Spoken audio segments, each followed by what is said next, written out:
Sota was a depressed loner after he survived a shipwreck, but was granted powers to control anyone's fate. However, instead of using his powers for the greater good, he starts making all the baddies in school fall in love with him so they can become his housewives. This story starts with a girl named Nami minding her business on the way to school, right before Truck-kun decides to take her out. The next moment, Shada whispers something, and Truck-kun magically ends up on the other side of the road, leaving Nanami speechless. Much later, Namami is in class, thinking about the accident when her teacher, Miyuki, introduces Shota to everyone as the new student. Nanami immediately recognizes him, but her reaction stuns the entire class, so she sits down and keeps watching with suspicion as Shota sits behind her. After classes, a guy tries to become friends with Shota, but he takes one look at the loser's head and brutally rejects him. As Shota repeats this to everyone who tries to speak to him, Nanami suddenly takes him up to the roof and demands to know why he keeps staring at people's heads before rejecting them. She also asks for an explanation about the accident, but Shota plays dumb, acting like he has no idea what she is talking about. However, after Nanami gives him a painful concussion to jog his memory, he spills all the tea, explaining how that he has a special power that makes him see flags over people's heads, and their color is determined by what they want or what is about to happen to them. This is how he stopped Truck-kun by toppling a random man's death flag, and he rejected everyone in class because he saw friendship flags and didn't want anyone to get close to him. Upon hearing this, Nanami starts laughing and tells him to start performing at birthday parties, but Shota says he never expected her to believe him. He then turns away and says he has accepted that he will always be a loner, but hearing this makes Nanami recall a painfully lonely time in her life. As Shota walks away, she tries to stop him, but then he tells her that people get hurt when they try to get close to him, but Nanami responds by popping his eyeballs and calling him a drama queen. At this point, Shota starts to think this chick has completely lost it, but after she tells him that she just wants him to stop looking depressed all the time, he realizes that she is a genuine person and thanks her for looking out for him. Much later, they are having lunch together when a smoking hot girl named Akane shows up, wanting to talk to Shota. As usual, he sees the friendship flag and rejects her, but she keeps trying, and the flag keeps springing up, which surprises him. After using every negative aura method he can think of, Shota realizes that Akane is even more persistent than Nanami, so he stops trying to shoo her off. Akane then tells him that Nanami is actually a princess, but Nanami immediately tells him to stop thinking this is some Disney love story because she is actually the 13th princess of a broke family. Hearing this, Akane offers to help with any money problems because, unlike Nanami's broke parents, she comes from a wealthy family and is the heir to a super successful financial group. Later that day, Shota and Nanami try to leave school quickly, just to avoid Akane, but she shows up again and asks to see where Shota stays. He then acts like it's some abandoned shelter to scare her off, but Akane offers to help him clean up, so he ends up taking her along again. After the train ride, they reach his dorm, which is actually worse than an abandoned shelter, but the girl still follows him inside, despite all the obvious safety hazards. When he finally shows them his room and says he is just glad to have a place to sleep, Akane gets excited, saying she has always wanted to see a friend's place, but Nanami tells her to stop acting like she doesn't have other friends. Akane agrees before saying that she has always wanted to be friends with Nanami. Curious, Nanami asks why, and Akane says that she loves taking care of miserable loners. This makes Shota laugh, so Akane tells him to keep his smile because it looks good, but he gets embarrassed and runs off. Using this opportunity, Nanami asks Akane why she is so obsessed with Shota, and she starts by explaining how her family separated her from her first real friend just because of their difference in social status. She further explains how seeing Shota at school felt like a breath of fresh air, and talking to him gave her hope of building a real friendship again. This makes Nanami drop her suspicions, and after Shota returns, the girls decide to head home. However, as they exit the crumbling dump, Akane realizes that she dropped the hairpin she got from the old friend she mentioned earlier, so she turns back to get it. Just then, Shota spots a death flag on her head and runs inside to save her, but when he finally catches up, Akane falls through the floorboards. Moments later, Shota holds her in his arms and desperately tries to topple the flag by saying a lot of kind words so she can forgive herself for what happened in the past.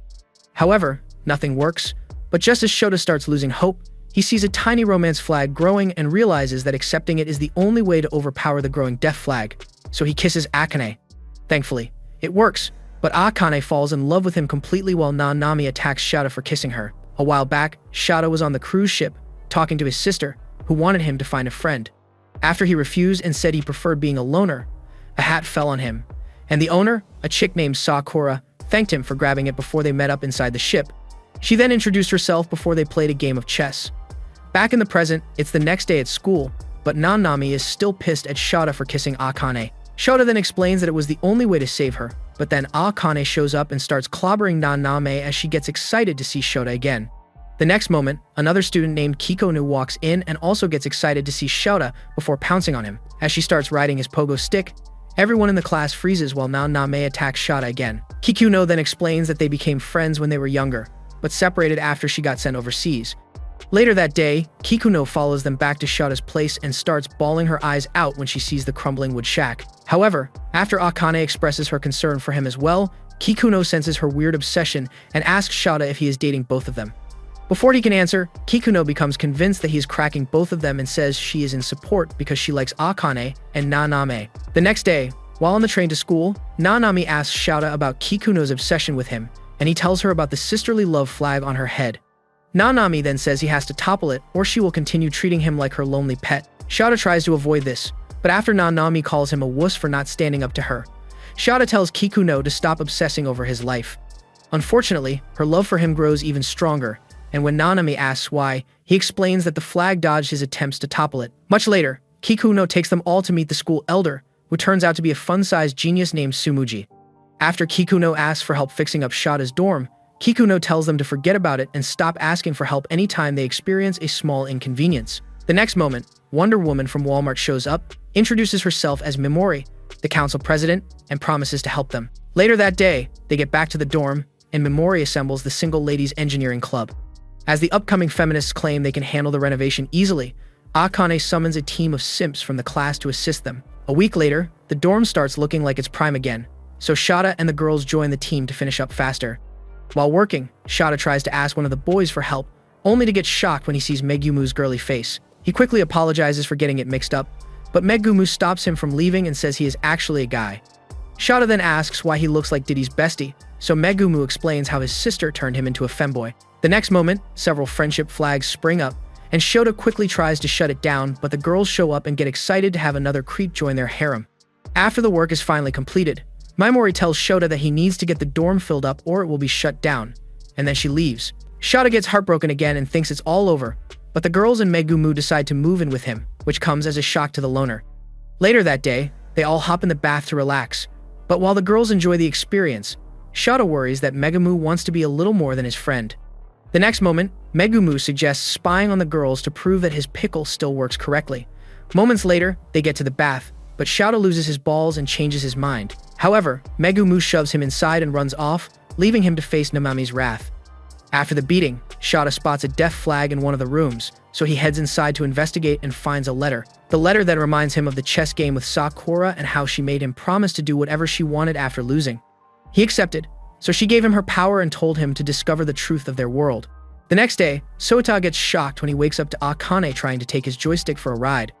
Thankfully, Nanami swoops in to stop them as usual, and when they ask Akane how she got in, she explains that Kikuno gave her the key to his room, hoping that her happy noises would wake everyone up. Just then, Sota notices some movement in the sheets, so he moves it and finds Megumu snuggling up to his magic stick. Megumu then explains how Kikuno also helped him sneak in for some special workout with Sota.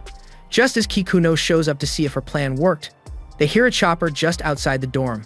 Moments later, it delivers a pod, and an android chick named Ruri pops out, but her head suddenly gets dislocated, which terrifies everyone.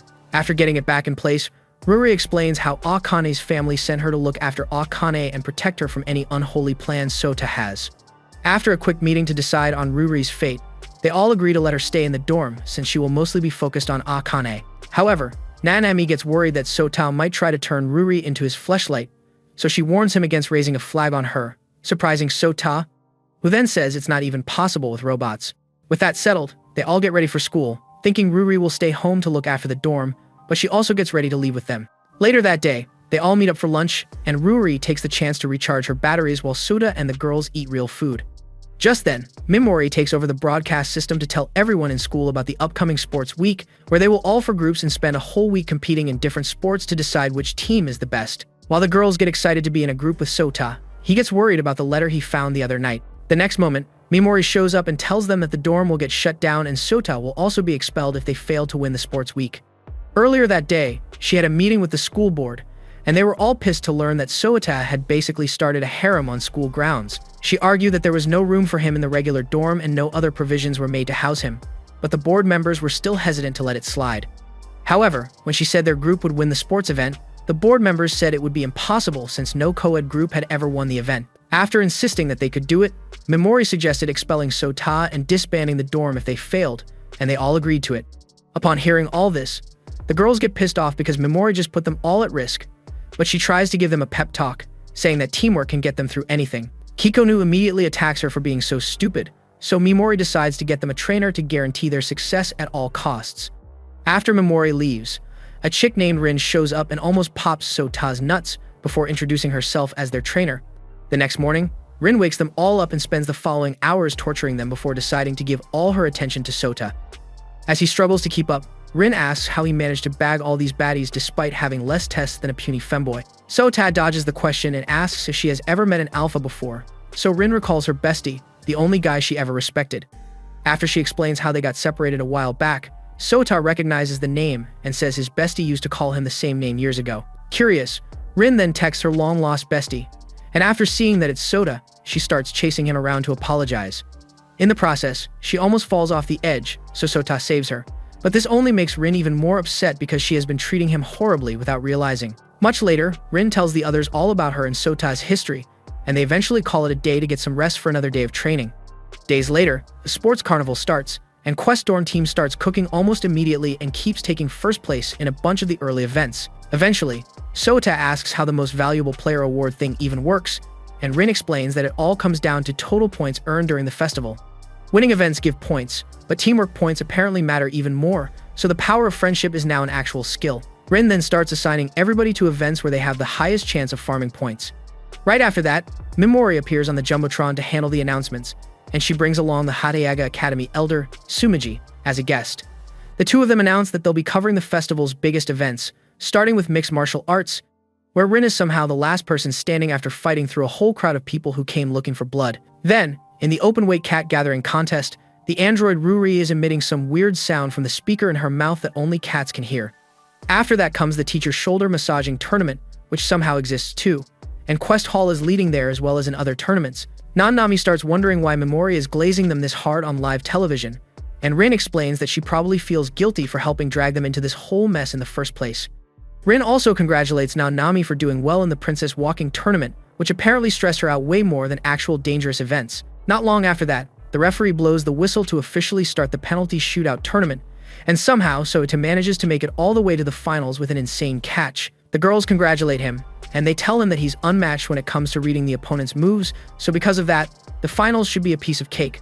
Just then, they discover that Megumu had just set a new academy record. Rin reveals to them that she made it to the track nationals every year in middle school, but Megumu reveals that she's no longer in the track team, but the home economics club now. Just then, Akane suddenly pulls up on a horse and proudly announces that she just won a horsemanship competition before offering Sota a ride to his next event.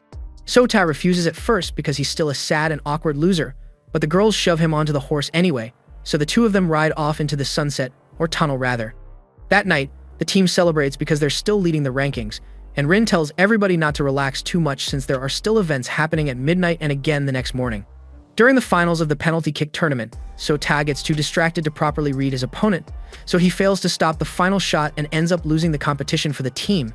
Later that evening, Rin reveals that the team has now dropped all the way down to 8th place overall, which is terrible timing because the finals are only one day away. Akane says that they all need to lock in and work harder if they want to stop Sota from getting expelled. Later on, Ruri meets Sota in a private spot, and Sota finally tells her that he's apparently going to die soon. He admits that he's scared because his death would hurt everybody at the dorm, so he thinks leaving the school before dying would make things easier for them. He then asks Ruri to look after the others after he leaves.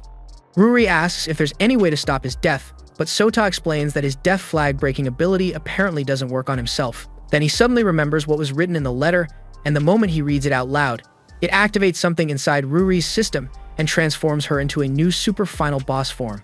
She asks him if he wants to learn the truth behind the world, and Sota quickly figures out that Sakura is probably the person waiting for him inside the weird mystery realm that she mentioned earlier.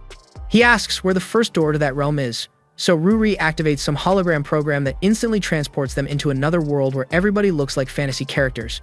Nami becomes a princess knight, Akane turns into a mage, Ruri becomes a ninja, and Sota spends half the time trying to figure out who the mysterious cleric-looking person even is. Nami leads the group through a house until they finally reach the first door. When it opens, Sota sees the outline of a mysterious girl who tells him that he'll eventually learn the truth about the world. Not long after that, he wakes back up in the real world, where Ruri explains that the program he just saw was last updated by a girl named Ninjabayashi Ruri back in 1938. Sota still isn't fully sure if he can trust all the information he just received, but he realizes that leaving Quest Hall would actually be dangerous if the first door truly exists. He comes to the conclusion that reaching that door is probably the only way he can survive his death flag and stop everybody around him from suffering. So he asks Ruri to help him with the mission, and she immediately agrees. Sota then notices that a friendship flag has appeared above the robot's head, and he's shocked because he accidentally unlocked friendship with the android. On the final day of the sports festival, Nami starts worrying about the last event, which turns out to be a team obstacle course. But Sota tells her not to panic because he has already raised victory flags for everybody. Once the obstacle course begins, every single member of the Quest Hall team absolutely cooks their section of the race. Nami then starts bragging about how she refuses to lose to anybody, but Sota suddenly realizes something weird. He admits that he actually has no idea how to trigger her victory flag because she's never shown any kind of flag during the entire time they've known each other. Eventually, Rin passes the ribbon over to Sota and Nami for the final stretch of the race, and the two of them immediately start tearing through the course together. They clear obstacle after obstacle until Nami gets hurt while trying to protect Sota during a small accident. Unfortunately, it doesn't take long for the team to lose its lead after that. Nami starts crying because she feels guilty about slowing them down, and things start looking bad for Quest Hall. Then Ta suddenly kicks into another gear entirely and starts running ridiculously fast while carrying her at the same time. He passes team after team while carrying Nami around like a sack of potatoes, and it actually looks like they might still win. But right at the very end, the baseball wins, leaving Quest Hall stuck in second place. After the race, everybody assumes that Sota is still going to get expelled after losing the top spot. Then out of nowhere, Memori shows up together with members of the school board, and they reveal that they were so impressed by Quest Hall's performance and teamwork that they decided to give them the MVP title anyway, despite finishing second. While everybody celebrates their victory, one of the school board members, secretly watching from another location, suddenly transforms into a mysterious woman and says that Sota has grown. A few days after the sports festival, the girls at the dorm immediately swarm Sota after hearing that he promised to go on a date with Akane during the carnival. Nami then suggests that all of them should get dates with Sota since they all helped win the title and not just Akane. So the girls drag Akane into a rock-paper-scissors battle to decide the order of everybody's one-on-one outings with him. After the schedule gets settled, Nami tells Sota that she'll just stay home while he goes out with the others, and all she asks for is some snacks on the way back. A little later, Sota meets up with Megumu in the city, and because Megumu looks extremely feminine, random people instantly assume they're a couple. The two of them head over to some claw machines, where Megumu begs Sota to win something for him. Sota then casually uses his flag powers to grab one of the teddy bears almost instantly.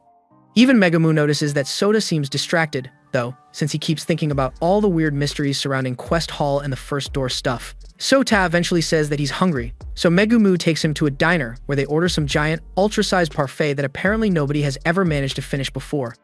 Megumu confidently says that he can handle it alone, then immediately starts losing the battle after a few bites. So Sota ends up helping him finish the parfait, and while they're eating, the entire cafe starts staring at them like they're watching a live romance drama unfold in real time. At one point, Sota notices some parfait stuck on Megumu's face and almost wipes it off directly before stopping himself because even he realizes that would look insanely sus. Instead, he uses a handkerchief like a normal human being, but somehow that still triggers a romance flag above Megumu's head anyway. After that, Sota meets up with Akane for their date, and she admits that she actually had to ask her parents for advice beforehand because she's never gone out with a boy before. The two eventually arrive at a boating area that her father apparently recommended. They get on a boat together, and things immediately become awkward when Akane randomly says that she hopes they become a couple someday. She realizes how embarrassing that sounded and starts swinging one of the paddles around while showing off kung fu moves like she's trying to physically beat the awkwardness to death. Sota suggests they paddle together instead, but while trying to do that, Akane slips and almost falls into the water. Sota grabs her just in time, but the situation somehow becomes even more awkward because they accidentally kiss during the save. On top of that, water splashes onto Akane's clothes, and Sota suddenly realizes that he can kind of see the melons through them now. Sota suggests they head somewhere private so her clothes can dry properly, and Akane then takes him to a library, explaining that the place represents her gratitude towards Sota and an old friend from her past. After that, Sota goes out with Rin, but the moment she shows up, she immediately starts feeling insecure about the girly outfit she picked for the date, and that insecurity instantly triggers a Yander flag above her head.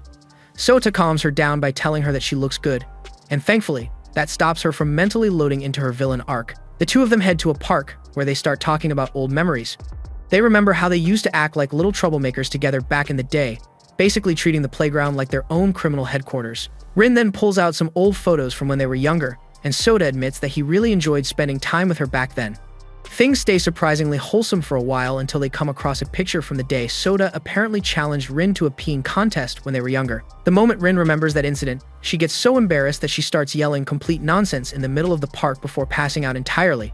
Later on, Sota arrives for his date with Kikuno while carrying Rin's unconscious body on his back, which is probably not the romantic entrance most people aim for. Because of the situation, they canceled the actual date and decided to just take Rin home instead. Sota apologizes for ruining things, but Kikuno tells him that he can make up for it by resting his head on her lap. While they sit together, the two of them remember a moment from the past when Sota gave Kikuno a key holder while she was crying. It ended up becoming her favorite thing, and back then, Sota also promised to become her little brother from that point onward. Sometime later, the girls all take a bath together and start talking about how much fun they had during their dates with Sota. Nanami listens to all of it and starts feeling a little jealous, though she mostly keeps it to herself. Meanwhile, Sota later meets up with Ruri, who reveals that there's actually a hidden underground passage beneath Quest Hall. Apparently, it stayed blocked off until she dug through it using a built-in drill. The two of them head into this secret tunnel and eventually arrive at the first door. Sota opens it, and when they step inside, the place turns out to be almost completely empty, except for a strange box sitting in the room.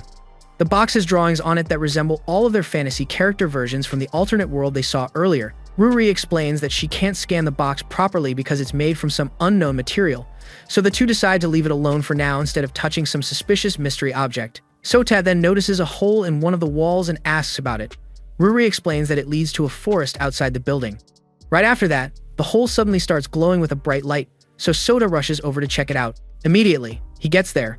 He runs into a mysterious blue-haired girl who immediately points out the massive death flag sitting above his head. Somewhere else, a shady evil group holds a meeting where they sit around talking about how humans are basically trash that ruin the planet. During the meeting, the mysterious masked woman, whose name is Number Zero, shows up and explains that Sota has the power to change fate itself thanks to his ability to see flags over people's heads.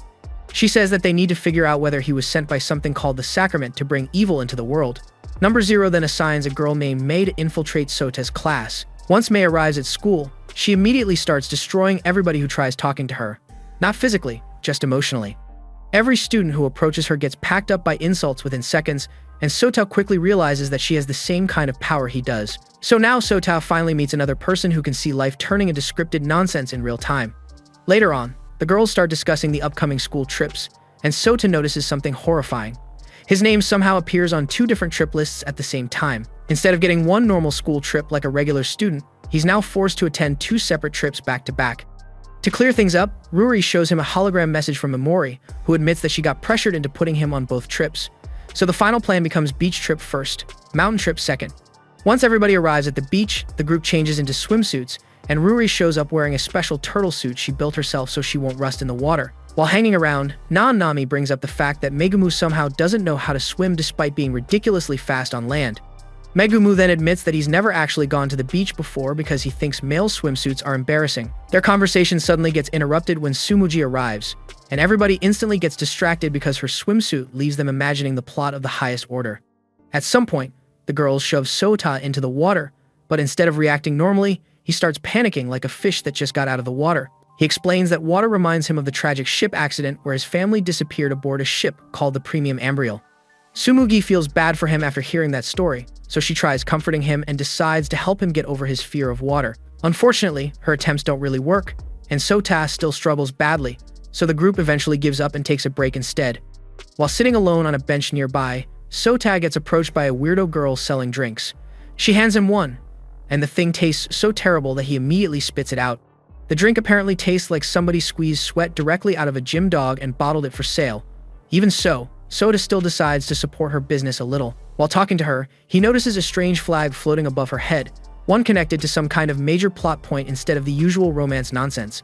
The girl introduces herself as Kuru Meiko, and the moment Sota hears her name, he immediately remembers the mysterious letter he found back at home. When they get back to school, Akane starts crying after hearing about how Sota's still stuck with painful memories that stop him from swimming, and Tsumugi immediately teases them, calling them an old married couple. Sota then asks Tsumugi if she's always been that small, so she shows him an old picture where she's way taller.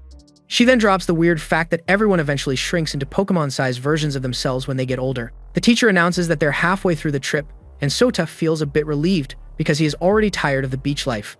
That relief lasts about 5 seconds before the teacher says that they're switching locations again, meaning he has to go back to the sea anyway. Sota returns to the beach with Akane, Kikuno, and Rin, but he still can't swim at all. The girls feel bad for him, but he tells them to just enjoy themselves without worrying about him. After they leave, Kurumiko shows up again. Sota asks why she's working so hard despite being so small, and she tells him about how her late parents always taught her not to depend on others. Their talk gets interrupted when a sea cucumber somehow ends up stuck in Akane's blessed melons, and after that, the whole situation gets sorted out. Sota introduces Kurumiko to Akane. Akane then helps her sell a bunch of popsicles and even asks if she's actually enjoying the job. Kurumiko admits that she doesn't like it but has to do it to pay for tuition and food, then thanks her before running off again. Later, Sota meets Kurumiko again and calls her an honorable person for trying so hard just to survive.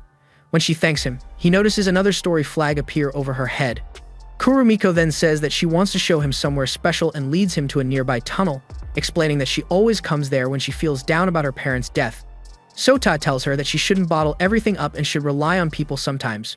Kurumiko then reveals that she already knew who Sota was when she gave him the drink earlier. She explains that her parents were part of the Premium Ambriel's crew, so Sota immediately thinks that she might be here for revenge. Instead, she says the opposite, that her parents were useless crew members who couldn't protect anyone, and she's been stuck with that weight ever since. She says that her life felt miserable until she met him, and Sota tells her that she doesn't need to carry that kind of guilt. Right in the middle of that soft moment, the tide suddenly starts coming in, and the tunnel begins to flood. They realize too late that they're about to get trapped, and Kurumiko apologizes for bringing him there. Sota just says it is fine and even jokes that he would not mind having someone like her as a little sister. Kurumiko then asks him to swear into siblinghood once they get out, but Sota notices 3 death flags appear over her head at the same time. He considers rejecting her offer to cancel the flags, but then decides to accept it anyway, and swears into siblinghood right there. The death flags instantly convert into a normal story flag, like it was some Easter egg hidden behind the plot. Kurumiko gets so happy that even more flags appear, and Sota fixes it again by inviting her to join his school on a scholarship, which she accepts. Right after that, Ruri shows up with a completely goofy entrance and rescues them from the flooding tunnel like this is just another Tuesday for her. They head back to the beach afterward, and Sota is ready to introduce Kurumiko to everyone, until he notices a strange woman in a hat just standing there staring at the sea. The girl tries to run off immediately, but Ruri snitches on her and exposes that it's actually Megumu in disguise. Megumu explains that he's wearing female clothes because his sister recently came to town and basically swapped all his boy clothes with girls' outfits, but Sota just apologizes for freaking him out. When everyone gets back to the room, Kurumiko introduces herself as Sota's new little sister. The room accepts it surprisingly fast, like it's some normal addition to the cast. Kikuno, however, starts crying because she feels like Sota loves his new little sister more than his big sister.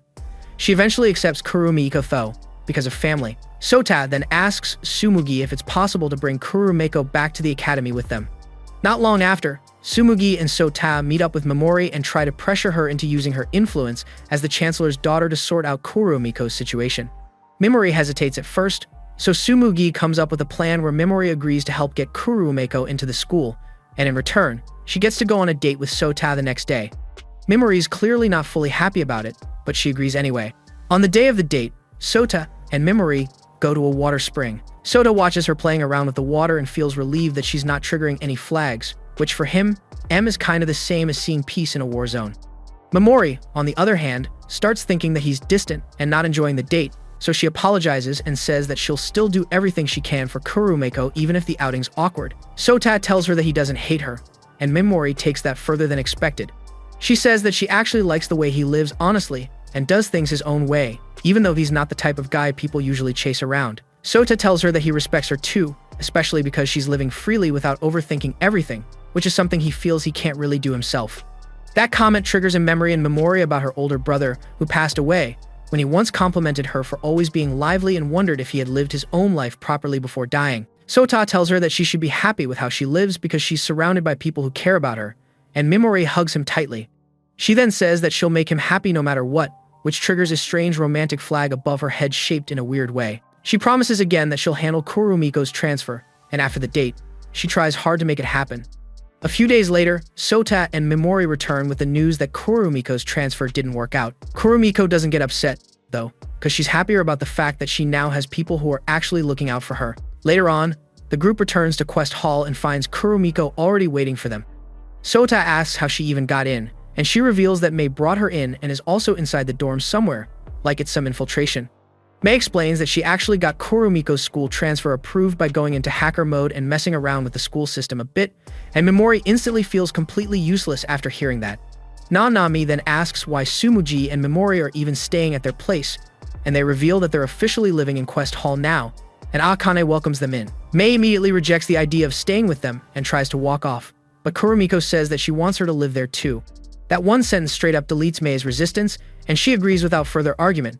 The next day, Sota sends Kurumiko off to school, then meets Mei on the school rooftop. He asks her directly if she can also see flags as he does. Mei confirms that she can, but says that her ability is weaker because it's not naturally hers like his. She then asks if he got his power from something called a sacrament, and Sota realizes that she's talking about Sakura again. Mei explains that flag sight is not something humans are supposed to have because it can mess with the fixed flow of fate.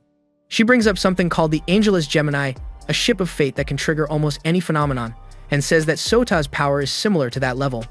Then she asks him what he plans to do with it. Sota answers that he plans to topple the massive death flag above his head and also follow Sakura's request to uncover the truth of the world. Mei says some strange words and suddenly opens a portal around them. She tells him that she'll show him a glimpse of the truth behind the world, and both of them get pulled inside. They arrive in a version of the school that looks familiar at first, but Sota notices that something's off. None of the girls recognizes him or Mei, and Mei explains that they're currently in a parallel world. She also mentions that an organization called the House of the Seven Virtues is monitoring everything, and her mission is to check whether Sote will eventually become dangerous to the world. Then she shows him multiple alternate futures. In one, our friendly neighborhood truck Kun leads to Nami getting one shot on impact, and in others, different timelines show the rest of the girls meeting similar ends. Each version just stacks more tragedy, like a badly written save file screen, showing how easily everything falls apart depending on small changes. They then reach a version of the premium embryo crash, where Sota sees a broken version of his past self. Instead of collapsing, he talks to him and tells him that in the future, he's going to meet people who matter and form real bonds. In that moment, the alternate Sota suddenly shifts and turns into their teacher, Miyuki, who reveals that she's actually his granddaughter in that timeline. A fire breaks out during the scene, but Miyuki says that she'll be fine because his words gave her a reason to live, and Sote sees a protagonist flag appear above her head. Sota wakes up back in the real world, and Mei tells him that the world is now aligned around Miyuki's existence. Before she can explain further, Sota suddenly starts coughing blood. Mei tries to remove the death flag forcefully, but the flag pushes back with heavy dark energy and overwhelms her instead. After a difficult struggle, she manages to suppress it just enough to stabilize him. Right after that, Sakura appears and erases Mei's memory, so she does not interfere with Sota's path anymore. When Sota wakes again, he notices a cleared route flag above Mei's head, meaning she no longer remembers anything about the Seven Virtues or the flag system at all, like the whole rooftop event got wiped from her mind-safe file. Several days later, Sota is peacefully taking a nap on Kikuno's lap when Rin suddenly pulls up and immediately starts yelling at both of them. Everyone eventually settles down, and the three of them sit around eating watermelon while talking about how most of the Quest Hall group has already gone back home for a while. At some point, Rin says that Mei's been acting way softer compared to when she first arrived. Sota thinks about how Mei only lost memories connected to the flags and the House of the Seven Virtues, so her personality basically got patched into a less hostile version after the memory wipe. Their relaxing afternoon gets destroyed when Ruri suddenly crashes into the yard out of nowhere, grabs Sota, and flies off with him before anybody can react. The two land at a huge mansion, where Akane quickly runs over to them and apologizes, explaining that Ruri only acted like that because she wanted to see Sota. After Ruri leaves, Sota and Akane head inside the mansion, and Akane instantly starts panicking from embarrassment because now she has to actually spend time alone with him. Sota calms her down pretty easily, though, by dropping a few smooth words and accidentally increasing her emotional damage even more. Not long after, the rest of the group suddenly shows up at the mansion too. Suda asks why everybody came, and Rin tells him that Kikuno called them in full panic mode after Ruri kidnapped him, like this was some emergency rescue mission. Akane apologizes to everybody for causing trouble, but Kurumiko immediately compliments her for still being nice and welcoming despite living the rich girl life in a giant mansion. The compliment makes Akane ridiculously happy, so she decides to treat everybody like honored guests for the rest of their stay. Later on, everybody has a good time during dinner, and afterward, Soda heads into the bath area to relax. Unfortunately, Rin suddenly appears and starts yelling at him for supposedly entering the women's bath. Sota argues that it is clearly the men's side, but the moment he hears the other girls approaching, he realizes that he's absolutely wrong and extremely cooked. Rin quickly drags him behind a rock before the others arrive, trying to hide him before the situation becomes a public execution. She gets so embarrassed about Sota seeing her natural birth suit in the bath that a depression flag literally appears above her head. Sota immediately topples it with some smooth talk, and Rin gets so flustered that she accidentally makes noise. That noise ends up attracting Akane, who walks over and finds them hiding together. Akane then explains that their bathhouse switches between male and female sections every hour, meaning Sota got trapped by bad timing instead of actual stupidity for once. Rin immediately starts chewing Akane out for forgetting to mention that important detail earlier, and while the two argue, Sota uses the distraction to make a run for it. A few hours later, Nanami calls Akane to check on everybody, but after hearing how much fun the group is having at the mansion, she gets jealous enough to start crying. The next day, everybody finally meets up with Nanami, who welcomes them to the kingdom of Bladefield before guiding them onto a train heading toward the capital city called Twin Blade. While riding the train, Ruri suddenly appears again in a tiny chibi form, because apparently the robot unlocked mascot mode now. Sota notices that she's carrying an absurdly huge chest, despite the tiny body, basically built with full plot armor installed, and Akane awkwardly admits that those are actually hers. When they get down from the train, Sota immediately runs into a cute lady who notices that he came there using the royal train and starts wondering if this random jobless-looking guy somehow has royal family connections. One of her maids explains that he is Nanami's classmate, and for some reason, that alone is enough to make her look happy. She introduces herself as Hakua, the 14th princess of the Bladefield Kingdom, then immediately starts asking Sota questions about Japan. Hakua gets surprised after hearing that boys and girls actually go to school together in Japan, and when Sota asks if things work the same way there, she reveals that she has no idea because she's never even gone to school before. Instead, she gets taught by nuns in a convent. Sota then notices her very Japanese name and asks about it, so Hakua explains that her mother came from Japan. Right after that, Nanami suddenly shows up, and Sota asks how they even found him so fast, only for Ruri to explain that she planted a tracking device inside his body. Hakua greets Nanami in an extremely formal way, and Nanami explains that it's because they barely know each other, and also because Hakua is the youngest daughter. Then the peaceful conversation immediately gets cooked after an assassin shows up out of nowhere and takes down one of the guards while announcing that her mission is to unalive both princesses.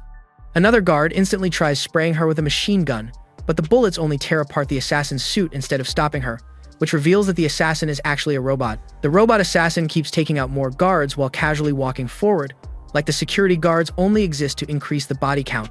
Sota then notices a death flag appear above Hakua's head, which confirms that the situation is about to become everybody's problem. One of the guards manages to hold the robot back long enough for Sota to escape with the princesses, but the robot immediately slices through the door using a high-tech sword. While running away, Nanami asks Ruri if the robot is her main body going crazy again, but Ruri denies it and explains that her real body is currently under maintenance, then guesses that the assassin is probably some European model built specifically for unaliving people. Meanwhile, despite being stuck inside her tiny, Smurf-sized body, Ruri still tries fighting back, but the assassin robot ignores her completely and keeps chasing everybody else.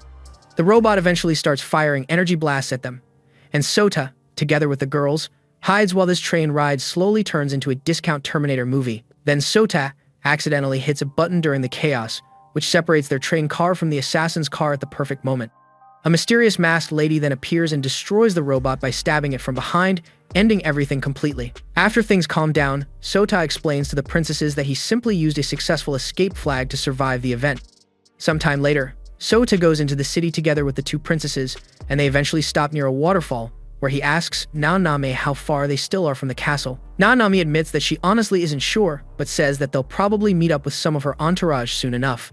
She then explains that the assassins from the House of the Seven Virtues are targeting them because the king doesn't have much time left to live. Their conversation gets interrupted when number 0 suddenly pulls up together with other members of the House of the Seven Virtues with so much aura, and they claim that they were sent by the crown prince to escort the princesses safely back to the castle. Nanami then explains to Sota that the House of the Seven Virtues is basically a special parliament that handles the nation's politics alongside the king and has protected Bladefield for centuries. So naturally, the same group that protected the kingdom for hundreds of years is now moving around like a suspicious organization. When they finally get back to the castle, they reunite with the rest of the gang, and everyone immediately starts talking about how worried they were after hearing about the assassination attempt. Right after that, the crown prince shows up. His name is Aaliyah, and he thanks Sota for protecting his sisters. Number 0 then walks over to May and calls her number 7, but May has absolutely no memory of her and just acts confused the entire time. So number 0 plays it off like she made a mistake and walks away. That evening, number 0 secretly meets up with Aaliyah and informs him that she's successfully crushed all the opposition just like he asked. Aaliyah then starts proudly talking about how he himself arranged the assassination attempt on his own sisters because it would improve his political standing. The two of them then start discussing evil plans together before number 0 leaves, as if this were just another normal business meeting. Meanwhile, Sota and the others are relaxing in his room when a sudden broadcast interrupts everything. Aaliyah appears on screen and announces that the king, Albedo, has officially passed away. He also reveals to the public that somebody attempted to assassinate the princesses earlier. Then a reporter asks why the princesses were targeted, and that is when Aaliyah reveals that there was actually a secret behind the princesses' existence, which is that he himself is their real father and not Albedo, like it's another episode of Family Feud. Then, he adds to that by announcing that the princesses will eventually succeed him as queens. Nanami and Hakuo are completely speechless after hearing all this insanity dumped onto live television. After Albedo's funeral, Hakuo informs everyone that there'll be a festival in 3 days to celebrate the ascension of the new king. She then quietly leaves, looking sad. On the day of the festival, everyone is having fun and acting like nothing in the kingdom is slowly falling apart behind the decorations. Then a group of agents shows up and takes Sota and Megumu away. They force Sota into his suit, and Ruri explains that he got selected as a performer for the event, which somehow turns into a public showcase where Sota and Megumu get paraded around as a married couple. The girls completely lose it watching the whole thing. After that chaos, Sota meets Hakuo, and she suddenly starts confessing her feelings in a very direct way that instantly triggers a relationship flag above her head. Sota freezes there, not because he is deep in thought, but because his brain clearly buffers every time real human emotions show up. Hakuo then switches her tone and brings up how everyone in the city still looks happy even after the king's death. Sota explains that it's basically how people celebrate life, and says that Albedo would probably prefer she stays in a good mood too, right before the rest of the squad arrives and interrupts everything. That evening, Sota thinks about how summer vacation ends way too fast, like the world has no respect for free time, when he suddenly feels a strange flag pulling him toward a tablet. Number 0 shows up and introduces herself properly, then reveals that the tablet contains the story of the first and founding queen of Bladefield. The story talks about a princess who saves the kingdom from demons by raising a royal banner of light. She gets unalived by one of the demons, and the boy who becomes the royal banner uses its power not to save himself, but to restore something important. In the end, he becomes the royal banner itself and is never human again, existing as a symbol that heroes and princesses keep raising like a permanent system icon for hope. Sota reads all this and realizes that the story lines up a little too closely with what is happening to him, which makes him panic a great deal. Number 0 then asks if he is willing to sacrifice everything for the world, while Sota starts mentally getting overwhelmed by thoughts that feel like ghosts pushing him toward dying. She then says that she loves the world so much that she would even unalive a princess back to the royal banner if it helps save it, confirming that she's the one behind the assassination attempt. She adds that she would sacrifice herself too if needed, then asks if Sota would do the same. Sota stays unsure, stuck between not wanting to die and not wanting to break whatever system logic this world is running on, and number 0 leaves after saying she will get a clear answer from him the next time they meet. A couple of days later, Hakuo walks into class and introduces herself as a princess, but the whole classroom reacts weirdly, and all the boys instantly get charmed for no reason. After class, Sota meets up with Megumu, and they talk about the upcoming school festival, which is basically the biggest event of the year. Their conversation gets interrupted when Hakuo shows up with some forms for Sota to sign. She says that they're applications for him to take her as his mistress. Sota signs them anyway, and the entire class suddenly celebrates like they've been waiting years for this. Turns out the forms were actually applications for the school beauty pageant, and the Quest Hall girls had all refused to participate unless Sota personally endorsed them, so Sota accidentally becomes the official sponsor. That evening, during dinner, Sumubi tells Sota that since he endorsed all of them, he's now responsible for supporting all 9 girls equally during the festival. She then tells him to enjoy the festival properly instead of overthinking everything. He ends up helping Hakuo and Megumu practice while they're dressed in maid outfits. When he goes to help Nami prepare, she suddenly says that she's not even interested in joining the pageant anymore. Sota asks why she made him endorse her earlier than he did, and she admits that it was just because she did not want to feel left out. Later, Akane struggles to stay calm when a photographer tries to take her picture for the pageant poster. Sota steps in and helps her relax with some smooth words, and she finally smiles. The photographer then just hands the camera to Sota instead. That night, Sota is alone in his room for once since everyone is exhausted from pageant preparation. He tries to enjoy the quiet, but he starts thinking about everything he heard from number 0. He feels like he found something in Sakura's letter, but nothing really changed, and the death flag above him still hangs there like a permanent warning sign that refuses to uninstall. While he's thinking, Nanami shows up and asks if he's once again trying to carry everything alone. He denies it, and she just tells him goodnight before leaving, like she already knows the answer anyway. On the day of the festival, the broadcasting club leaders hype up the crowd and announce that the Miss Hatagaya pageant is starting. The energy in the venue spikes immediately, and they then introduce the judges. Sumuji is there as the legendary former Miss Hatagaya, and Kurumiko is also listed, though she's too busy selling ice cream to sit properly at the commentary table. And of course, Sota is included as a judge too, meaning that he's now officially responsible for deciding the outcome of another event he probably did not want to be part of in the first place. When the pageant begins, entry number 1 is none other than Akane, and she walks on stage like she is already treating this as a confession stage instead of a competition, straight up announcing that she likes Sota, like it's part of the script. Rin, Kikuno, and the other contestants follow one after another, all of them also declaring that they like Sota the moment they appear, while Nanami is the only one who complains and says that Sota is the reason she's even stuck doing this pageant thing in the first place. The second round turns into a swimming contest where all the girls wear t-shirts over swimsuits, and Sota gets handed a water gun with a very sus job of spraying them to make the shirts go transparent, and their holy melons even more visible. Sota starts by spraying Kikuno first, and she reacts way too happily, like this is her life's purpose, and immediately the other girls start asking to be sprayed too, like they're plants and not pageant contestants. Sota just goes along and sprays the rest of the squad one by one, until he sprays Nanami, and she instantly responds by karate kicking him into oblivion. After that, they go through more rounds, including cooking, karaoke, and a quiz battle, and somehow, at the end of everything, they are all tied at 1,000 points each. Even when judges' points get added, they are still tied at 2,200 each, and Sumuji explains it by saying that she just sees everyone as equally good. The final round becomes a love confession contest, where each girl has to directly pour out their feelings to Sota, turning the whole pageant into a forced romance speedrun. Nanami goes first and casually admits that she didn't even like Sota when they first met, because he looked completely useless and hopeless, but now she sees him as someone actually worth respecting. Sota gets so emotionally affected by the fact that someone is thinking about him that he doesn't function properly anymore. The other girls get caught up in the mood and immediately forfeit the contest, and Nanami gets declared the winner by default. Her prize is a school festival date with Sota, and she fully commits to it by eating every type of festival junk food like it's an all-you-can-eat speed run. Later, while they're walking around, they reach a staircase, and a strange girl wearing sunglasses suddenly bumps into Sota, then immediately begs them to hide her. Some students rush in trying to catch her, but the girl is already deep in stealth mode while hiding with Sota and Nanami in a corner, and everyone else runs past without noticing them. After things calm down a bit, Sota asks what she actually did, and she says that she didn't do anything at all while taking off her sunglasses.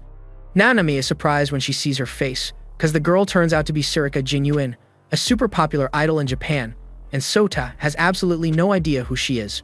Nanami starts listing her achievements like a walking fan encyclopedia, saying that she sold over 10 million records, her magazine covers boost sales massively, and she is constantly a hot topic. She keeps geeking out until she properly introduces her to Sota, and he responds with full honesty that he has never heard of her. Sarika thanks Nanami for lending her a uniform so she can hide among students while escaping her pursuers, and Nanami's brain starts overheating because Sarika looks way too cute up close, and her idol fan instincts are malfunctioning. Sarika even hugs her in appreciation, which kinda now breaks Nanami's remaining composure like a system crash. Sota asks what Sarika's doing here, and Nanami explains that she's here for a special live concert planned for the last day of the festival, while Sarika adds that she just came early to check the stage and enjoy the festival atmosphere like a normal person instead of a global celebrity. Nanami offers to show her around, and as they walk off, Sota realizes Sarika is actually a character tied to the Royal Banner story. The three of them spend time doing festival activities together, and Sarika suddenly starts scolding Sota for somehow attracting every girl from Quest Hall even while technically being on a date with Nanami. Sota replies by reminding her that she came to check the stage, then points her back toward it. Nanami comforts Sarika by saying that everyone's excited for her concert, and Sarika admits that she prefers small school stages because they remind her of her early idol days. She talks about performing in her middle school festival, where the gym was decorated as a stage, and how she used to be too shy to properly perform at first until the crowd's cheering slowly pulled her forward.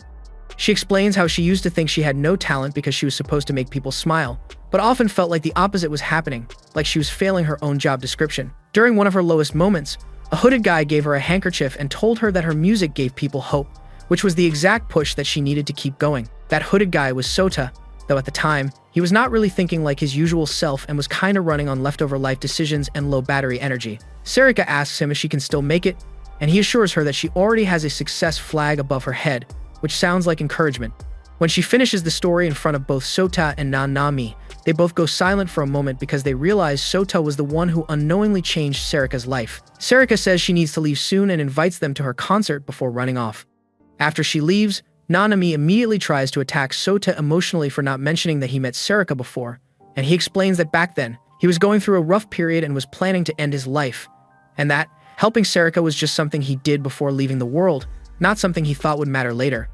Nanami chillaxes a bit and tells him that even if his intentions were messy, he still ended up helping someone reach happiness, then immediately switches back into anger mode again because Sota getting chummy with Sarika is still sus in her eyes. Later that evening, Nanami tells the Quest Hall group that the final day of the festival is coming, and the girls show off outfits for the dance party while Rory tells them of a legend that couples who dance together stay together forever, which immediately turns the whole group into a competitive matchmaking battlefield centered around Sota. Sota notices a dance partner flag above all of them and promises to dance with everyone.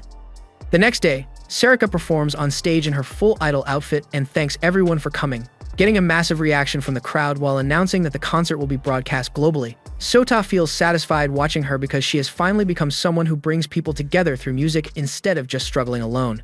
Sarika scans the crowd, spots Nanami, and then notices Sota, finally recognizing him as the hooded guy from her past who kept her going. She starts performing while the crowd watches in shock, and Sota sees light flags appearing over Sarika and the audience, and even on himself, like Hope is getting system-wide coverage. As he tries to interact with the light flag, the entire arena suddenly freezes and number 0 appears again. Sota notices numbers appearing over everyone, like some binary code, and 0 explains that his power growth is spiking so fast it is overloading the system because they're inside a parallel world created by the House of the Seven Virtues to oppose the Angelus Gemini, a database entity managing everything. She explains that the system went out of control and the world is slowly heading toward being fully dominated by it, as if the whole reality is running on corrupted software. 0 is surprised that he's calm, and Sota says that he believes her because her truth flag confirms it. She tells him that they need his power to pierce the Angelus Gemini, and he realizes that his ability is tied to all the data around him, basically giving him control over the system itself without asking for it. He asks why he was chosen, and she tells him that it's because of the sacrament, a complex entity connected to his power. Sota understands everything but realizes that there's also a death flag on him, meaning that his existence is unstable in this world, and 0 confirms that if his power keeps growing, the world will not just freeze again, but fully crash as long as he's there. That realization makes it clear that he can't stay much longer. Later that night, during the dance party at Quest Hall, Sota uses his power in a way that causes Akane to completely forget who he is, as if the system is already starting to cut connections before the final crash. A couple of days later, agents from the House of the Seven Virtues report to agent number 0 that the Angelus Gemini has already taken over more than 70% of the world's system, and everything around starts acting weird, like reality is low-key lagging. 0 just tells them that it's fine because Sota is on the way. At the same time, Sota is in a parallel world wearing a cheap galactic Comic-Con cosplay that looks like it came from a $5 discount shop, and some winged monsters show up in front of him. He asks if they're the Angelus Gemini, and they reply that they now call themselves gods because they are strong enough to control reality outside the network. One of them fires a huge energy blast at him and is fully confident that he's gone, but nothing happens to Sota at all, like the damaged system just refuses to load. Sota responds by using his powers to place death flags on all of them, and the flags straight up act like instant deletion markers, absorbing the monsters and blowing them up as their existence gets refunded. More monsters appear, but he just moves in and dodges everything, folding them in seconds like they're tutorial bots. Meanwhile, Nanami walks to school while remembering how she kept asking everyone from Quest Hall about Sota during the dance party, but nobody even remembers who he is, as if he got deleted from group chat history. During class, she also remembers trying to find his room with her friends only to discover it was locked, and the others say it's off limits because of the accident involving Akane. Back in the other world, Sota gets tired after wiping out more angel monsters and tries to move forward again when more appear, but 0 stops him. She tells him to retreat because he can no longer operate in that part of the network, and explains that the Bladefield Kingdom sits at the center of the world system, meaning that everything survives only if that kingdom holds. So she redirects him to defend the Bladefield main server instead. She reveals that if anything happens to the main server, both the real world and the virtual worlds will collapse completely. So Sota moves forward again after thinking about his friends in the real world. as that's the only thing still keeping his actions grounded. He declares that he will not let anything pass the gate and starts wiping out monsters one by one again. One angel monster fires a massive light attack at him, and he struggles a bit, blocking it with his shield, then releases a huge dark aura around himself. Like his power finally stops pretending to be normal and goes full final boss mode. At graduation, the Quest Hall squad congratulates each other while leaving the dorm, acting like everything is normal after everything they went through. But Nanami still feels uneasy because nobody remembers anything about Sota at all. She rushes back to the dorm and breaks into Sota's room, where she sees a faint white flag appearing and finds a letter on the table. When she reads it, she realizes the handwriting is her own, which immediately makes the situation even more hella confusing. Ruri shows up and says that Nanami has broken through Sota's encryption, and Nanami is shocked that Ruri still remembers him. Ruri then kisses her, which sends her mind into a spirit realm where she meets Sota's older sister, who is also named Nanami, which multiplies the confusion by 1,000,000. She reveals that the whole world is built on top of a network system, and that in the real world, Sota is actually Nanami's little brother, which makes it all look like some supernatural family drama.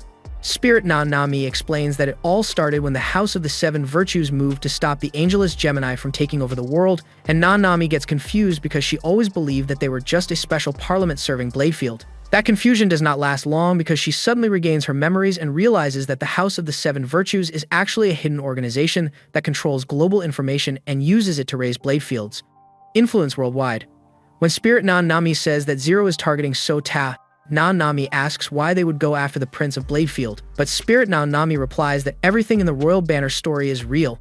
She explains that the founder of Bladefield is actually a descendant of the Princess Knight and the Royal Banner from that story, and that every generation produces someone with unusual powers, which makes Nanami realize that they're talking about Sota again, like he's the next recurring system update.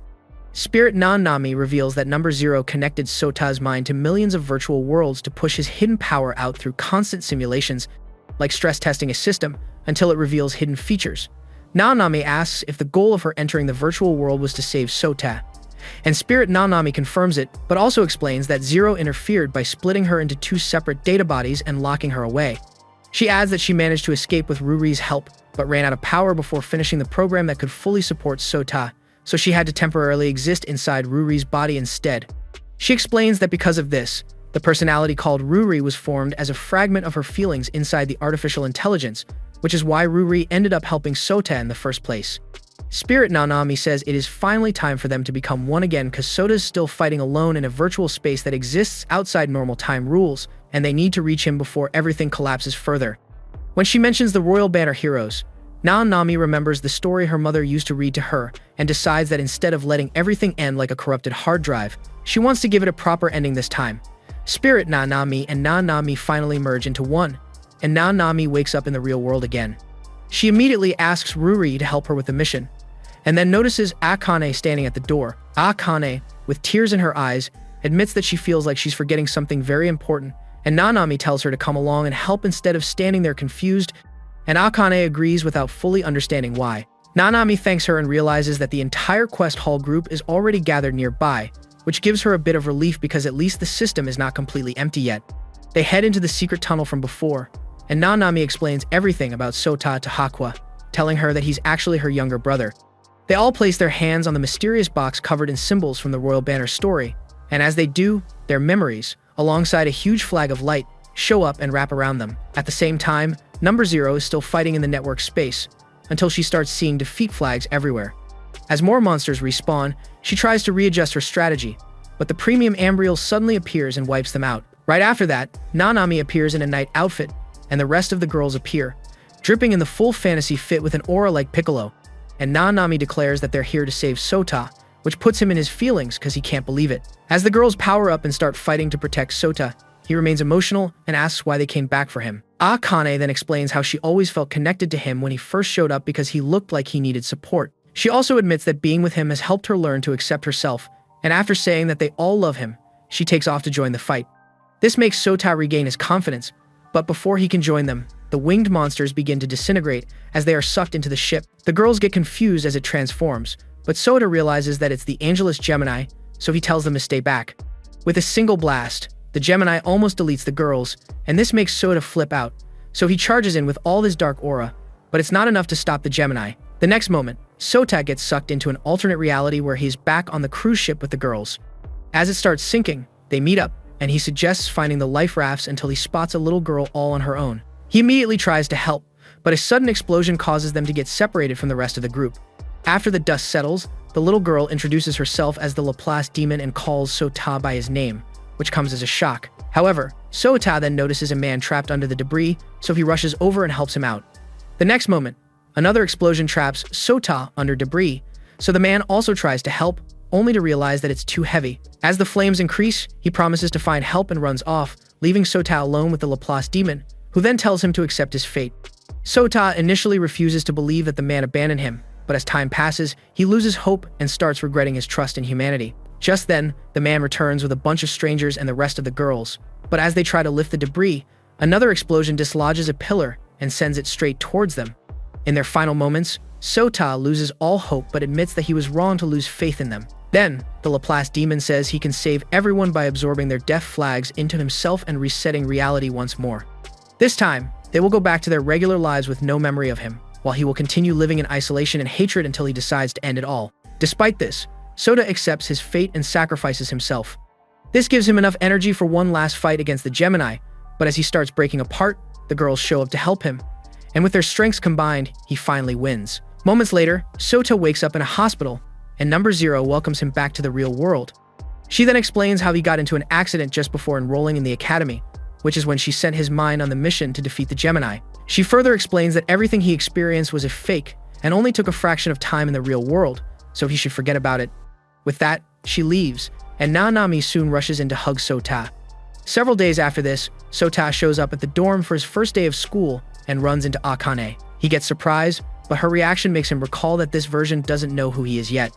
Thankfully, she decides to give him a tour of the dorm, but just as they get to his room, he remembers the accident and runs to save her as the floorboards fall apart again. When Akane thanks him for saving her life again, Sota gets shocked again because she just regained her memories of him. Meanwhile, Sacrament and Laplace Demon watch from a tree and admit that humanity is far better than they ever expected. Will Sota get to rebuild his harem again, or at least get some special time with Akane now that she remembers him? Comment part 2 to find out, and don't forget to hit like and subscribe if you want to see more recaps like this.